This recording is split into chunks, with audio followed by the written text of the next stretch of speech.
Alright, and good morning, everybody. I am here back in 1945, just as World War II had ended. Papers are being flying all over the place, newspapers. People are gathering up off the shelves, and we are here back in time after World War II has ended, and we are going to be hearing from World War II veteran himself, who just came back from World War II, to talk about his experience and all the different trials and hardships that he went through while uh, while active in the army. So we are here at this building where he is going to discuss his experience in World War II as it just ended. So excited to be able to hear him speak and the history of what just happened. And later on, you'll see in this video, in the present day, what all actually happened. So let's go ahead, and we are at the Pioneer, Florida Museum Village. Pioneer, Florida Village and Museum in Dade City. So let's go ahead and get right on board, and let's go listen to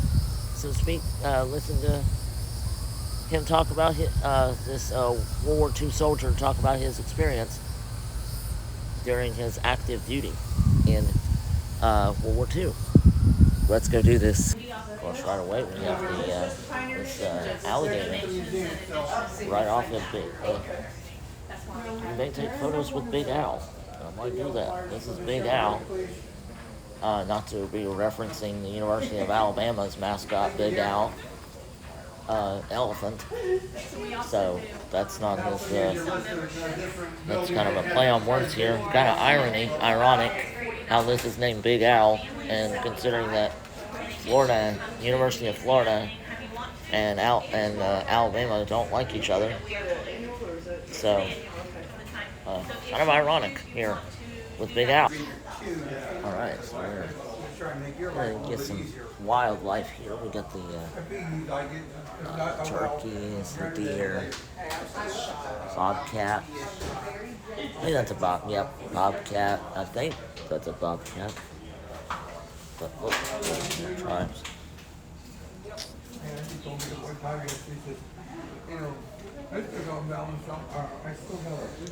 Venice.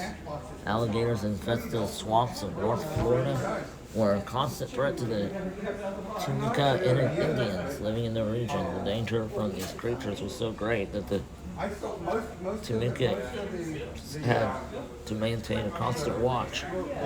Guards were posted day and night in sentry boxes that dotted the outskirts of their villages. Wow.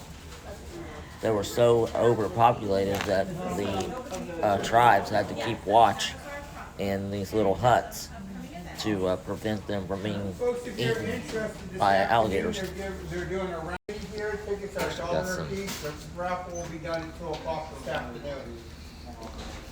And if you'd like to take a look at the quilt itself, it's in the very back corner by the door. Got a big wasp nest, fish, big sea bass, a hog,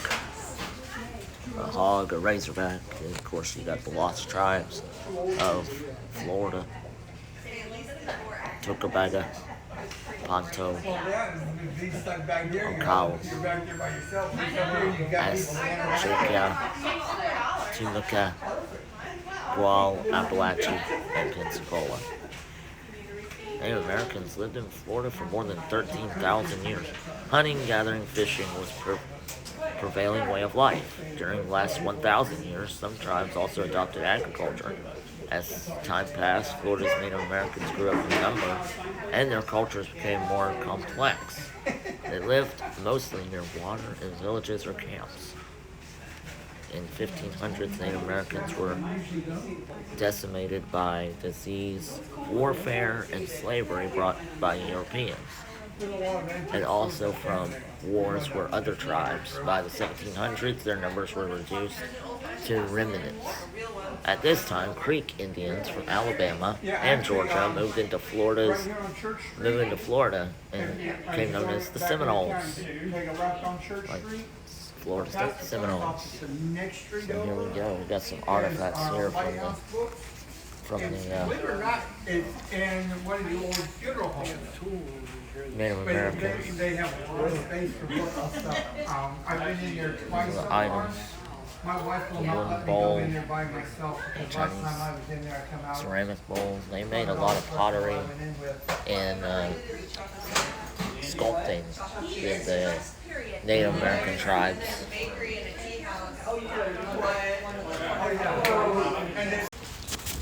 Of course, here it's this is the music room. This is what had their music. Could play music. I know a lot of the women back in the 1800s had their big old music pianos, grand pianos, and sometimes clarinets, guitars, different instruments. A lot of them did have a record player played on their own. Of course, they have Victorian era roots. Saving the deceased loved ones has been custom for centuries. Victorian era 1820s. Europeans and Americans turned into art. Hair could be collected during a person's life, but was often taken after their demise. Hair would be crafted into a number of items from lockets, watch chains, bracelet rings, and buttons. Sounds kind of gross, but it's very much a memory.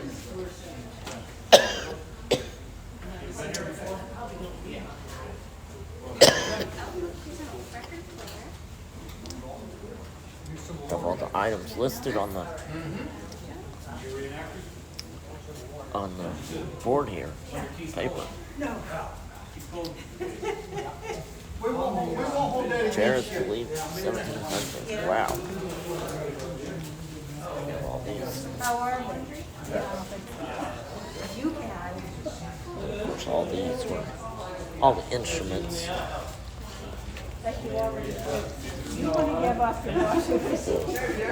got ukuleles, violins, strummers, guitars, record players. All this here, sewing machine. That sewing machine here. Volunteer weaver, Maryland Ori. And this machine learned to weave. Both fun and useful craft. Weaving rugs, blankets, linen shawls, upholstery. It's an introduction to weaving. All tools and materials are provided. There's a class, you'll need to bring your own loom, yarn, and tools for any classes you attend. This is just talking about the class. But this is the longtime resident of Providence, Rhode Island. Bertha Hayes was a talented early 20th century weaver. In 1923, at the age of 45, Miss Hayes became a chartered subscriber to the shuttlecraft coursing and weaving. She was interested in weaving grew through the 1920s and 30s. Became fascinated with overshot technique, began creating miniature overshot patterns. A charter member of the National Conference of American Hand Weavers. Okay. Miss Hayes attended the first conference in 1938 and all subsequent conferences the remainder of her life. Bertha Gray Hayes, from 1878 to 1947. Of course, here we have some more of the Seminole Indians artifacts, clothing, and weaponry, and arrows. You got buttons for shirts. You got moccasins. Down here with some hats, feathers. Feathers were like a reward as he rises in the rank of becoming a chief. Like a chief would have the big feathered headdress. Is what you would do. Is what you would wear, and you would become a stout in the realm of Seminole or in any type of a Native American tribe into your headdress. The bigger the headdress, the bigger the rise in the ranks you have in becoming a chief for a Native American tribe. Some of the artifacts and different tools they use for carving, for weapons, for everything else that you would have in the Tampa Tribune, and collective artifacts seeking place from the past, preserving the past. From Chief Osceola, of course. Chief Osceola was in the Native American, one of the Native American tribes here in northern Florida. And there's a Seminole warrior also. There's here. We Seminole have lived in Florida for thousands of years. Our ancestors were the first people to come to Florida. Ancestors were once connected by family culture to others across North America, from the Atlantic coast to the Mississippi River, Gulf of Mexico to the Great Lakes. They are now called the Mississippian culture. Their traditions still exist among the Seminole and other tribes today. We were in Florida when the Spanish arrived. They met our ancestors, who called by different names, the Miccosukee people, the Muskogee people, and the Calusa people, and other Native American tribes. The Spanish brought with them diseases that devastated our ancestors. Within 100 years, the new diseases had killed 9 out of 10 of Native American people of the Americans. Wow.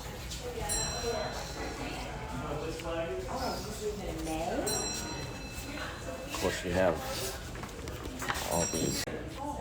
Time to set sail with the ships, the Bayou Belle.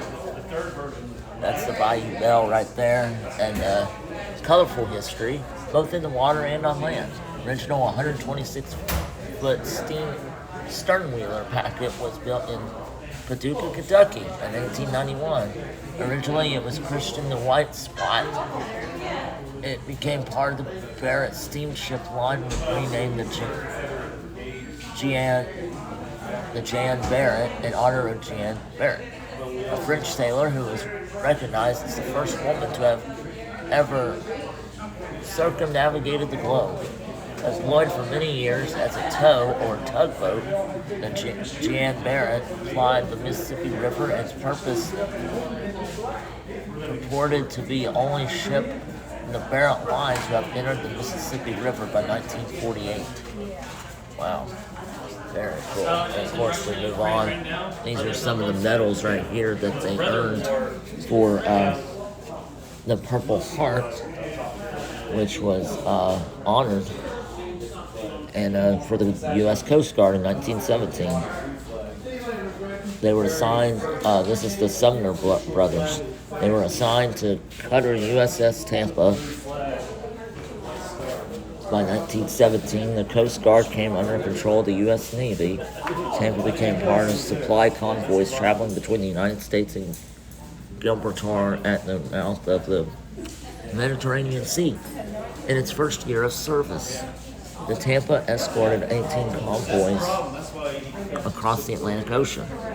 On September 26, 1918, the Tampa slipped away from its convoy to refuel, picked up and tracked by U-boat UB-91 to Celtic Sea off the coast of England, and a magnetic torpedo fired by UB-91 struck the Tampa and sunk her, leaving no survivors.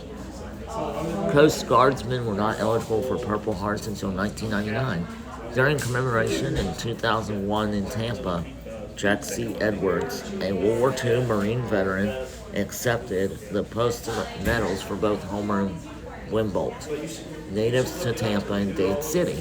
Sumner brothers' grandfather, Jesse Carey Sumner, was a Florida pioneer and fought in the Third Seminole War. The brothers are memorialized on 2 benches located at the north fence of Dade Cemetery. Wow. So they were on this boat, and it was a U-boat was fired by UB-91 and sunk the Tampa. The Tampa boat. Wow. All right, let's move forward on in the media. Grandfather clock. Ooh. This grandfather clock was made by Benjamin White of Norwalk, Connecticut in 1762. First owner of this clock was Mr. James Daggett of Seanock, Massachusetts until his death of 1799. After his death, the clock became property of his son Henry, also of Seacock, Massachusetts, and remained in his possession until his death, 1850, when it was bequeathed to his widow.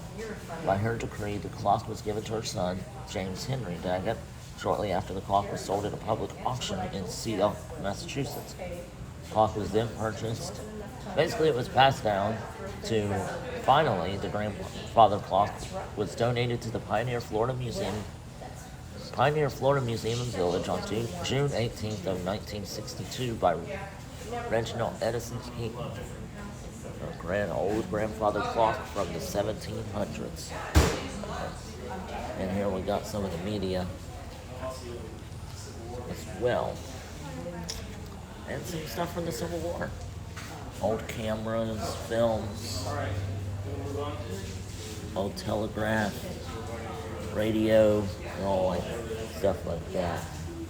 And of course we got some music boxes, and of course some old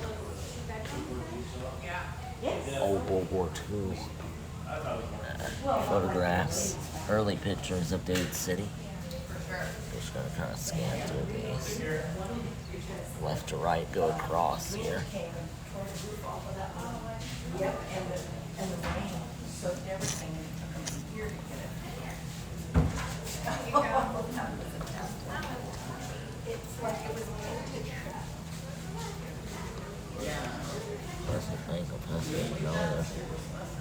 The courthouse square, women's club, the railroad depot, coastline, rail line. There's some old photos here back in 1896. It's supposed to be like a oh, that's a really old photo.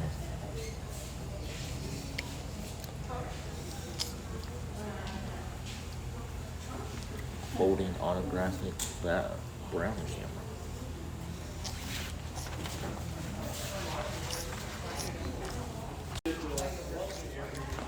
Oh, here we go. Here's alright. So this is where we jump into World War II, and women in the war were very much active as the men were in the war. The women. Also, some women actually were recruited to go to war as well and help. They were mostly like nurses and doctors and all that. But this is what we're talking about here. So the Florida women in World War II. World War II will forever be a landmark chapter in American history. What is often forgotten or misrepresented are most important roles in which women would serve during the war. When the United States entered the war on December 7th of 1941, women from all walks of life began to look ways to serve their nation. Many industries were seeking to fill jobs vacated by millions of men headed off to war. On the home front, women would fill jobs that had traditionally been dominated by men. Many would work in factories, shipyards throughout the state of Florida. Rosie the Riveter, who was an icon here in the state of Florida, would come to represent American women stepping up to fill these vital jobs and support the war effort. In Dade City and Pasco County, women took new roles at the Pasco Packing Association juice plant and the Commerce Cypress Mill, which we will actually see as we walk outside and go out and explore that. Of course, in July of 1942, you have the Voluntary Emergency Services. Unlike the WAAC, the waves were equal in statutes to the men serving in the Naval Reserve. The same legislation enabled the Coast Guard to form the Coast Guard Reserve, SPAR, in November of 1942, and the Marines to create the United States Marine Corps, USMC. The Women's Reserve in February of 1943. July of that year, new legislation was passed that allowed the WAAC to drop their auxiliary status and serve equal to the men. They were renamed the Women's Army Corps, the WAC, the WAC.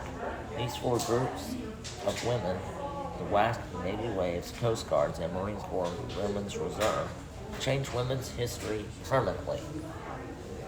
So a lot of the women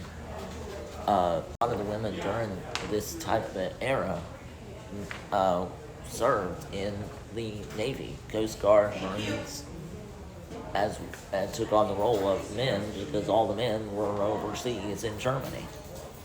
And so a lot of the women back here at home on U.S. was very much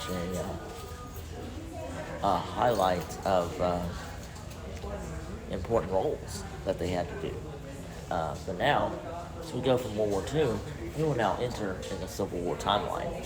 One of the timelines I really like to talk about, and the Civil War timeline of what actually happened, the bombardment of Fort Sumter, Battle of the First Bull Run in 1861-1862, Battle of Gettysburg, just into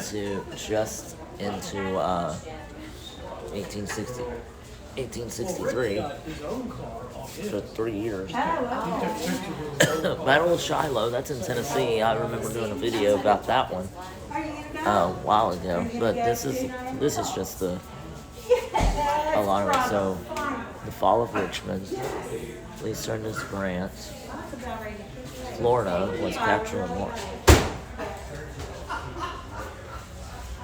Bombardment of Fort Sumter was in Charleston, I believe. Okay, Trojan. That is all. That man is dressed like a Trojan for some reason. But it's okay. Battle of Santa Rosa Island. This is in Florida. The Union occupation of Jacksonville, Union occupation of Pensacola. Capture of St. John's Bluff, Battle of Bayport, Hillsborough River Raid, Battle of Olustee. I've done a video about that one. I'll put the video, link to the video on my channel down below. Brooksville, just was there. Battle of Gainesville. Why have I not done that? Where's that one at? I'll have to find that. Battle of Fort Myers. There's also a Battle of Fort Myers. Battle of Natural Bridge and the Cattle Guard Mountain. Surrenders at Brooksville. Okay. In 1865. So this is the Civil War timeline of all throughout the United States, and in yellow is the Florida battle. Oh, this is here some of the bridge. Oh, I'm allowed to touch this? Yay.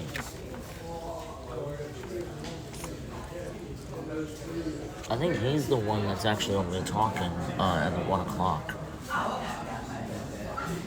Keith Cole. Southwest Florida Museum of History. Jackson Street.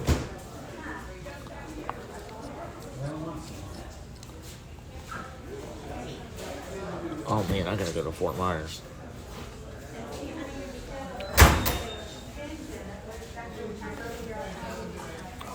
I've not been here, Southwest Florida Museum of History. Alright, well, got my next video. I love this. Bradenton. Good grief. I'm in Bradenton. That's like 20 minutes from my house. That's not far. But these are just the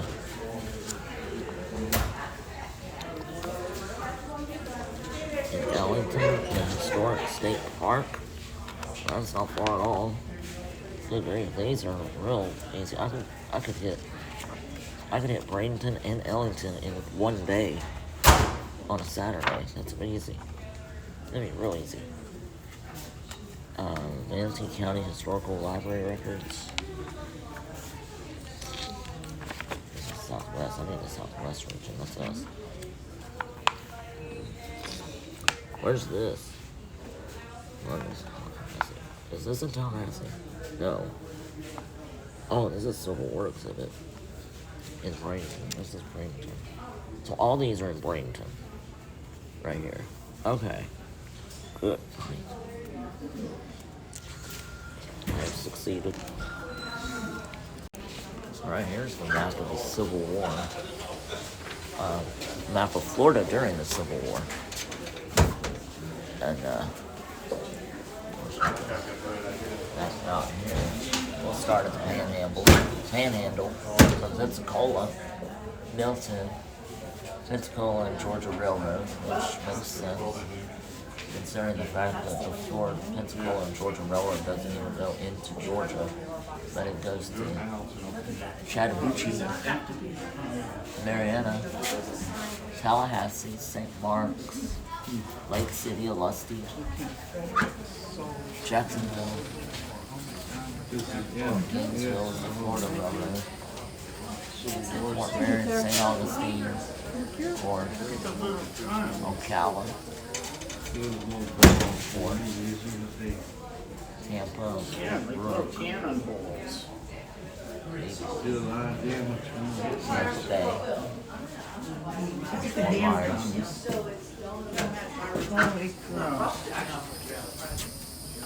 Sounds like Key West, and Fort Jefferson, Fort Taylor. And the map of Florida was a little bit less. Yeah, it is cute. Alright, so we made it into this looks like a church right here. Or a schoolhouse. This is the schoolhouse. Yeah, someone talking in there. I don't want to interrupt them. But we also have cracker fixins. We're going to make our way over here to this fire engine. Let's climb on the fire truck. 1921 American of France 45 pumper. This pumper served as the fire departments in Philadelphia and St. Petersburg before landing at Port Richey Fire Department, donated to the Pioneer Florida Museum in April of 1977. Very cool. So we got the radio show. Yes, sir. Yes, sir. From 19... they're from different eras. Some are from 42, some are from 45. I'll usually try to say when that program originally aired. The one I just did was from, I think, December 1942. Oh, wow. But usually I'll let you guys know when the original recording was made. Gotcha. I like to give it a break because I got some speakers going, and I want to make sure that everybody gets around to all the other vignettes as well. Gotcha, yeah. But we're going to do another one. I'll expect it right at 12 o'clock. 12 o'clock? Yeah, what time you got right now?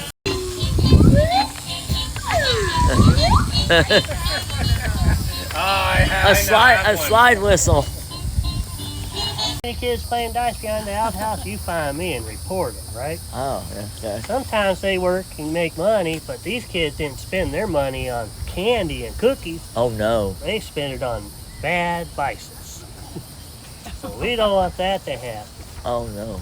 Now, part of my bulletin here, it's wanted poster by the FBI. This gentleman's wanted for bank robbery. If you see him, do not approach him. He's dangerous. Oh, okay. Find me or another police officer, and I will make a phone call. I will make a phone call. So keep your eyes peeled. He might be wearing a white hat with the letter B on it.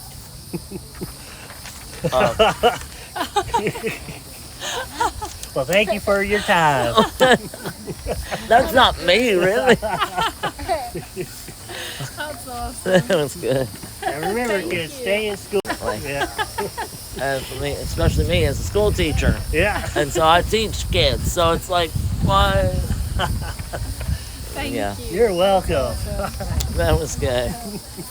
That was funny. Thank That you. was good. I didn't get that. That was great. A white hat with a letter B on it. I'm like, oh,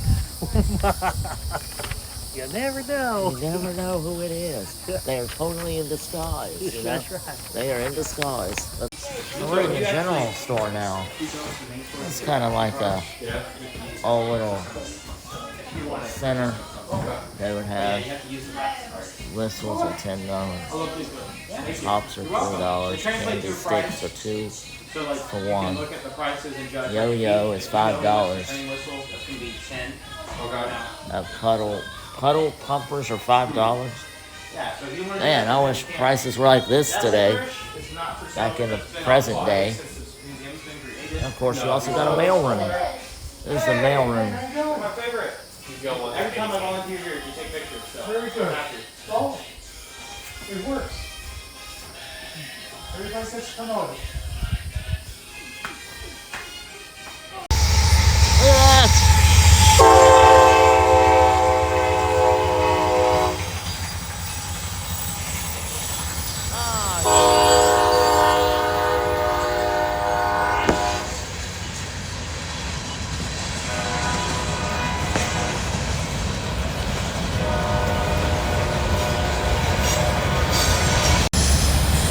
Speaking of trains, perfect. I see a train roll by here in Dade City, here at the Pioneer Florida Museum and Village, off the coast, with my navel orange. Perfect for Florida. Got it from a German World War II soldier who was passing out oranges in a basket. Was hoping it was safe. It's good to eat. Enter the blacksmith shop and the factories of where they make the oranges and peaches. It's like this one.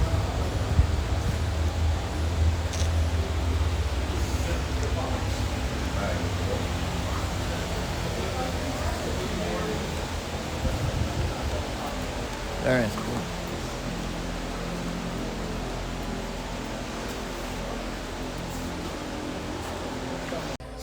Alright, we made it inside the History Center.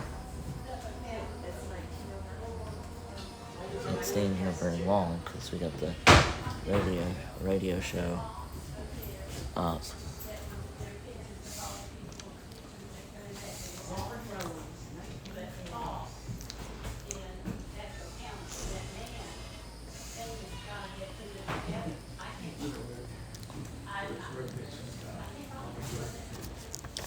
All the state routes. First 75 Wesley Chapel, St. Louis University, City of San Antonio, 75 north and south, Fort King Road, small. Dade City, Florida.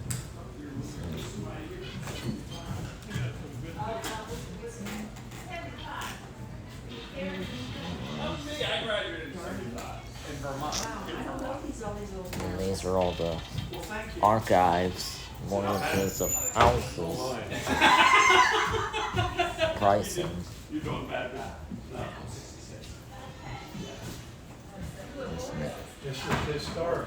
Let's see, past tense, Fort Dade. You were here for the first program, so I'm really going to kind of try to do the Cliff's Notes version of the history of radio. Long story short, Heinrich Hertz discovered radio waves way back in 1887. Wow. The first transatlantic radio broadcast was in 1901, conducted by Italian Guglielmo Marconi.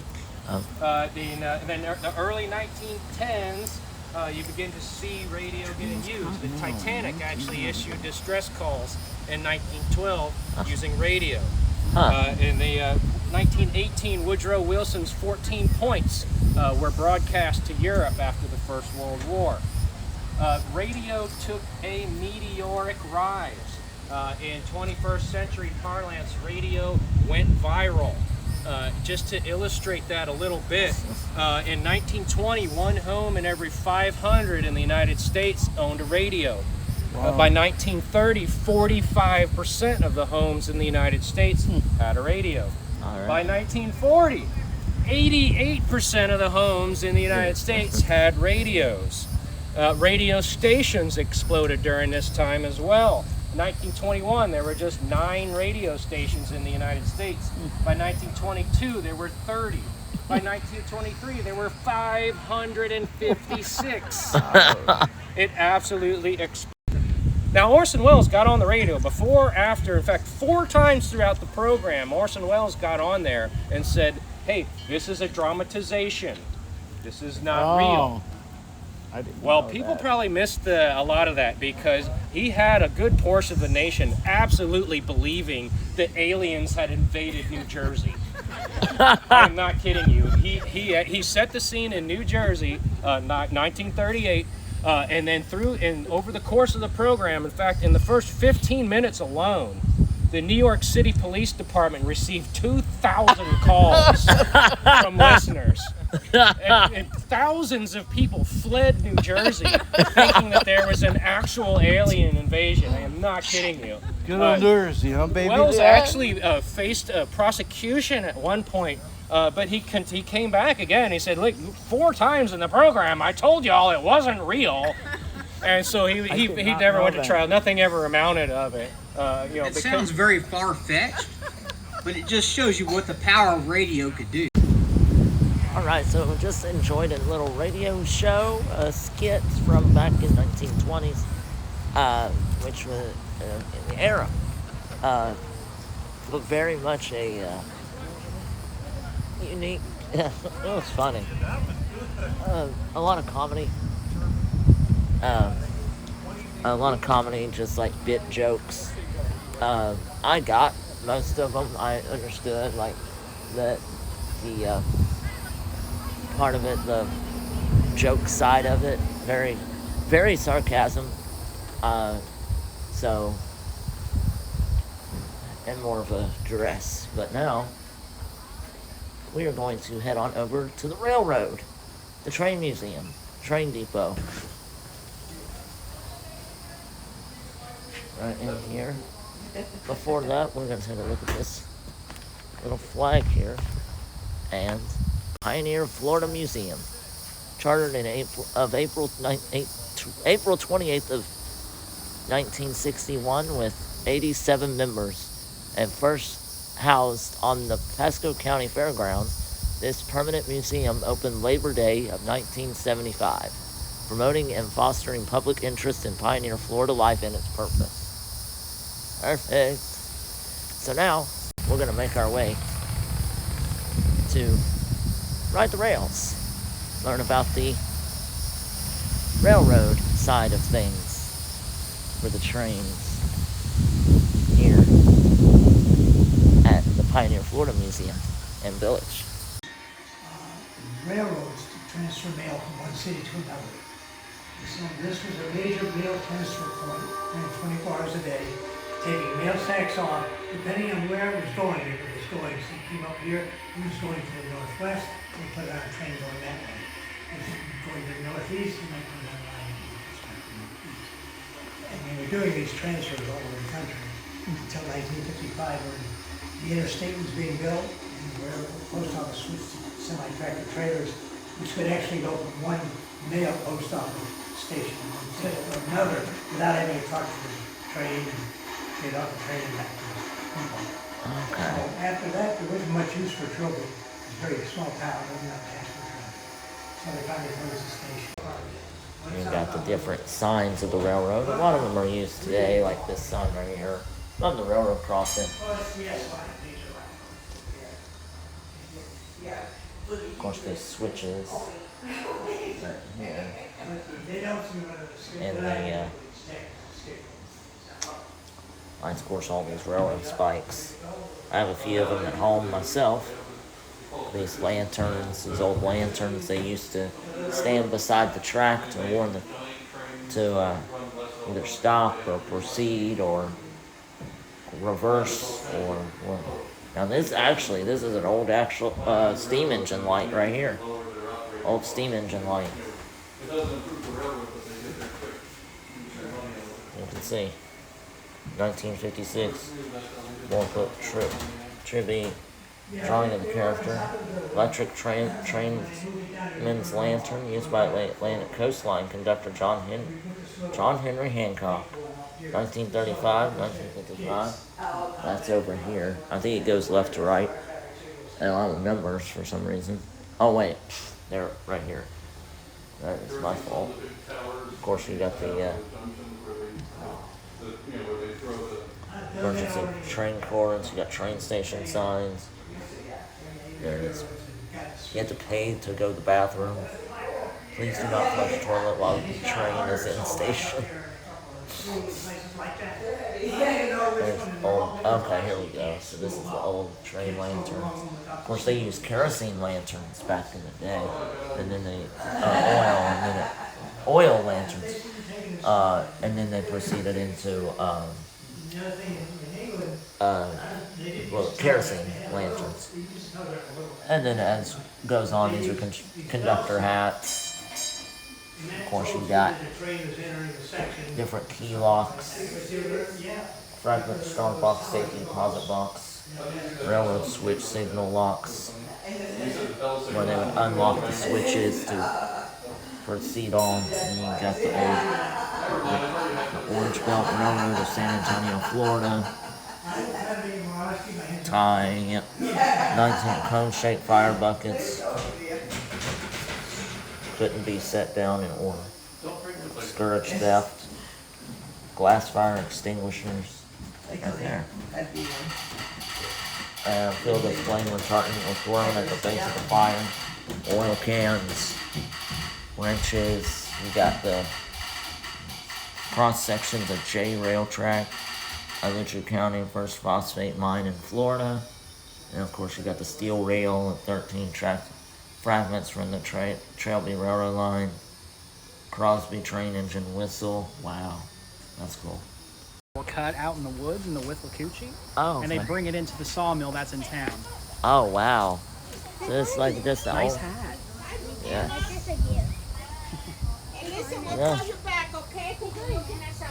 These are some couplers, old couplers right here. Old engine couplers. How big these are. Oh yeah, there's the engine. There's a small sample of the small locomotive. Nothing really to it. You got the oil can here. Goes into the firebox. So you got the firebox. That's a pressure gauge. Pressure gauge up there. There's the firebox. Close the fire. Fire goes into the boiler.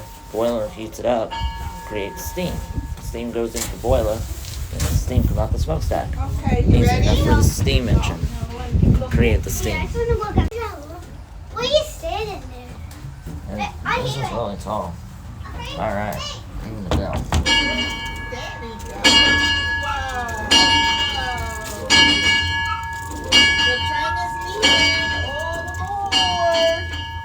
No, that's not moving. Okay, Yeah. wait. Give him one more chance to get down. He's okay. He's I'll fine. wait for him to get out, okay? Okay, pay for one person and get that chocolate off the way.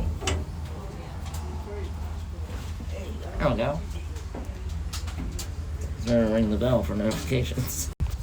So this right here was the wood, which I'm actually standing where the wood would be to put into the firebox to heat up the locomotive, create steam into the boiler as it heats up, and that makes the train go. and then it was converted into, later on it was made into coal. So this would be coal, and of course a lot of coal dust. But there we go. Steam engine, number 3. Just a small one, just carried it logs in and out of Pascagoula County. That's where we are, in Dade City. Alright, so from the rails of the Shelby Depot back towards the backside where I was, because there are still more museums and or more things to check out here, as we're back in time in 1945. Or 1845. I meant, not 1945. 1845. And more or less to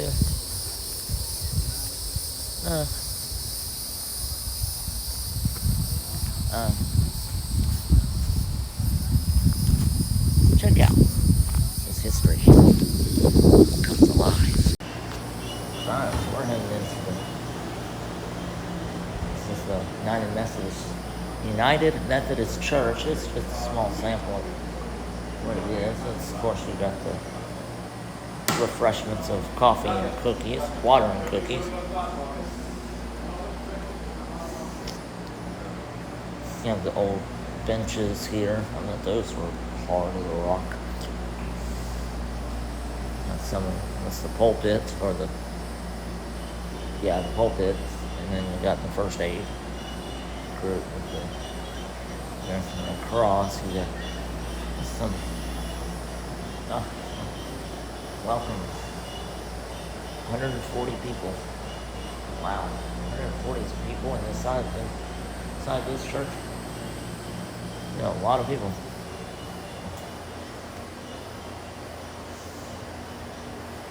$64, yeah. I'm about to say 64 people is the capacity. There's no way that's 140 people could fit in here. Very cool. Right here, as we move along, stop by the old woman's house. I live in Georgia now, so I don't get to. The Overstreet house built in 1860. Very cool.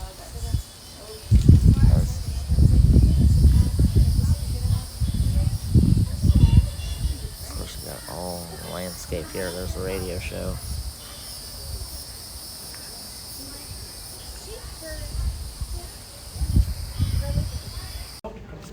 Fire Squadron, Warhawks, P-40s, P-51 Mustangs. Let me tell you something. Everybody drives like I try to explain to my kid about how he looks at like some movie from the 30s. He goes, "Oh, it's so the technology is so archaic." I said, "Yeah, but for the time it was amazing." Mm-hmm. So.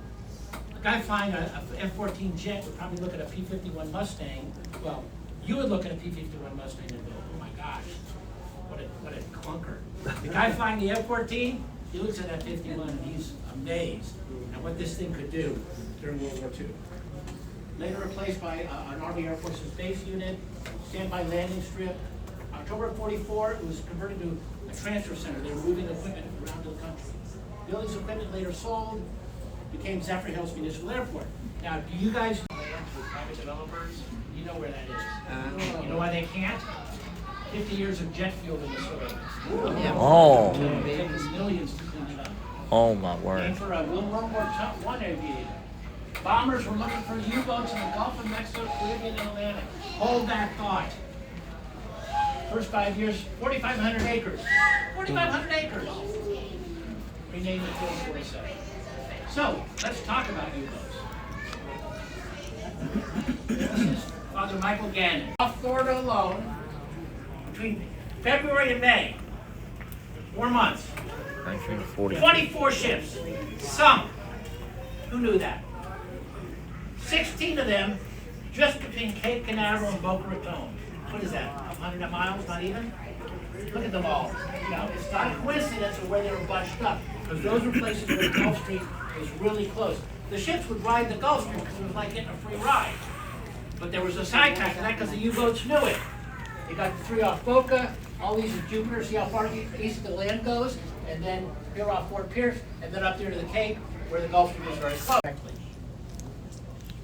The freighters were going without their lights, because they didn't want the U-boats to see them. So the Gulfland collided with another freighter called the Gulf Bell. Oh. And the Gulfland was carrying oil, and it burned for 6 weeks. Whoa. 6 weeks. U-boats. They had the Civil Air Patrol. That's how it got started. They had guys on boats, pleasure boats, looking for U-boats. What's the question I would always ask? What would you do if you found one? The kids on campus. Oh, did you hear there's another ship sinking? The teachers would say, shh, shh, shh. Don't say anything. If the government wants you to know, they'll tell you. In fact, the government will wait 2 days before they would tell the newspaper. Everybody already knew. They could see it burning. Everybody's on the beach. Well, eventually, they closed the barrier islands.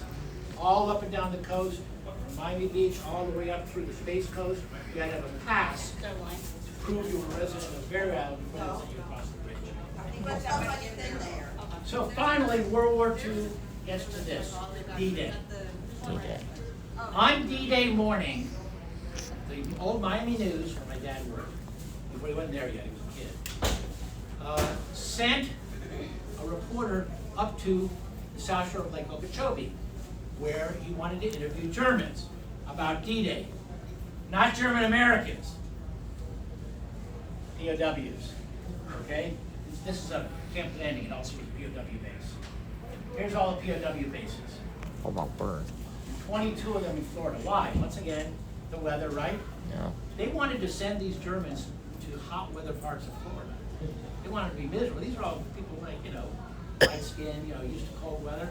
They wanted them to be miserable. They didn't want to be able to escape. And also, they had to wear the POW stuff, and if they changed into private clothes after escaping, they could be considered saboteurs and executed. Most of them didn't escape because where could they go? A lot of these bases were out in the middle of the Everglades. But there was a base in Dade City. Who knew that? POW camp. Here's where it was. Company 7. Guys familiar? You guys want to look at, kind of guess where that is? Right? Okay, kind of get an idea? Right? Dade City, right? You kind of get there. Pasco Middle School, kind of okay, that's where the POW camp was. It's an industrial park now. 1944, they brought in these. Now, this guy is very interesting. Heinz Friedman was a prisoner. He painted this mural. The mural's still there at the business park. And then there's a sign there at Naomi Jones. You guys, anybody know where that is? There's a marker there. You can go read it about the POW camp. Here's the German prisoner of war at the camp that the guy drove up from Miami to interview these guys on D-Day. And guess what they said? Oh, this invasion's going to fail. Germany's going to win. This invasion's not going to work. This guy was not one of the people he interviewed. He was a German kid who'd been drafted, sent to war.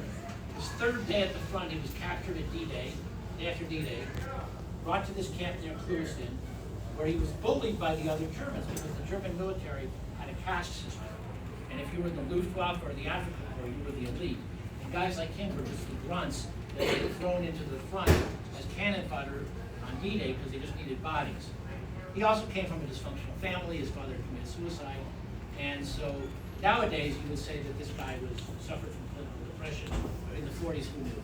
Bases, training, people decided to move to Florida, and here we are.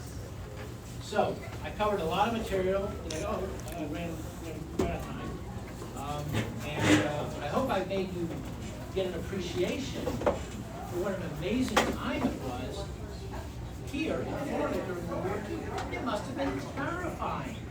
I mean, you could see the boats on fire. And it changed Florida. It changed it from a little backwater to a major state. So I've covered a lot of material. I think I have some time for questions or comments. All right, so a recap on the what was the talk about how World War II in Florida was like, and overall, it really was a lot of the coastline. What the guy was talking about was a lot of the coastline was not it was not bombarded with warships from Germany. Guy was, let's see, they had taken so much information. I don't remember. I'll probably remember it later. But I can remember that MacDill Air Force Base, a few of the Air Force bases that are around the state of Florida were used for military bases and trainees for both American and some German troops that came to America to train. There was one guy that was, I do remember this, his father had killed himself early in his life, and he ended up just being downright depressed, full-on depression throughout his whole life, and just very worked up. So more or less, it was he had a very hard life, and it was just a downtrodden of coming to America. The Germans ended up making fun of him because he was just a brought on board trainee for an extra soldier to fight in World War II. And so more or less it was just a decoy of himself being there just in case they needed him for the front line. There were a lot of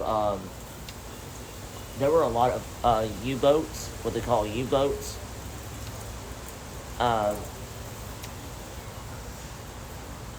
What was it? U-boats of that were along the coast of Palm Beach, Hollywood, Florida, down in Miami.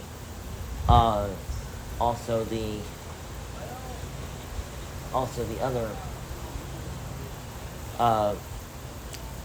other types of warships.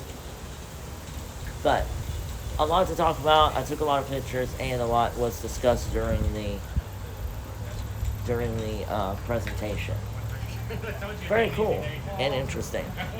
Let's go ahead and move along to the next section, and so I'm gonna try to go on and go ahead and press on. Spin venture. Here we enter the sawmill exhibit.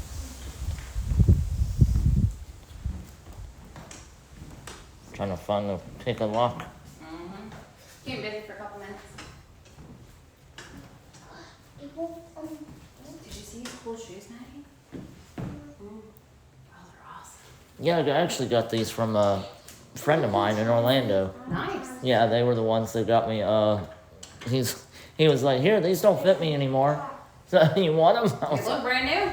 Yeah, well, not really, because they got dirt on them from. Yeah, you're using them. That's good. Yes, I am using them. They are comfortable, just not the socks. Yeah. But I do like them. I like the orange and black good together. Yes, it does. So we are in the sawmill. Right here. Yes. Okay, so we just found a typewriter. It's history. You'll need history where history's at. History is different. History, look at that. There's the key. Watch your fingers. And watch the cash register. Is this a cash register or a... The sign says it was used for bookkeeping. There, got it. That's heavy. Oh, for bookkeeping? Where's the sign? Oh. It actually goes in here. This one. Holy cow. It shoots out. Yeah, it shoots What out. are keys? Whole bunch. Oh. I think some of those might fit. Where's that? Whoa, look at that. I wonder what these go to. Oh my word, holding history. Yay. This is what you need. Yeah, do that keyhole.